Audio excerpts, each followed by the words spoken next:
Yo everyone, it's Lee Henkin here. So I've just been out taking an evening walk and thought I'd just shoot this quick video for you all. So it's going to be a short and sweet one. Hopefully it'll be a valuable one though. So basically all I want to really talk about is one of the best questions you can ask yourself when you're writing cold emails that will help you improve your positive response rates to your messaging.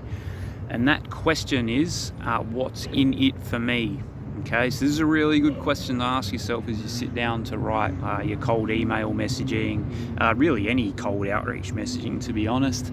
The reason why is because this question, it gets you in the right frame of mind, as in it gets you focusing on the prospect. So like, what's in it for me? So what's in it for the prospect? What do they get from what you're reaching out to them about?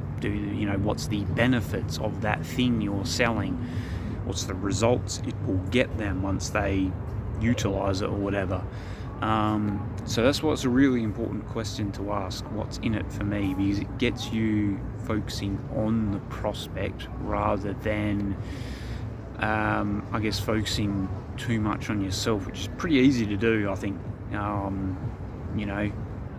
Depends kind of where you're at in terms of your skill level and experience, but especially when you're starting out, it can be an easy thing to do. You just write too much about you in your business rather than the prospect. So that's a really good question to ask. Really gets you in a great frame of mind. Okay, so what's in it for me? It'll get you thinking about the pains, challenges that you can solve for the prospect, the problems they got, the benefits your product or service will give to them. So yeah, just always ask yourself that question when you're writing your messaging. What's in it for me? Think of benefits, results, and yeah, it's just really going to help you get in the right frame of mind. So that's pretty much it for this video. That's all I wanted to say.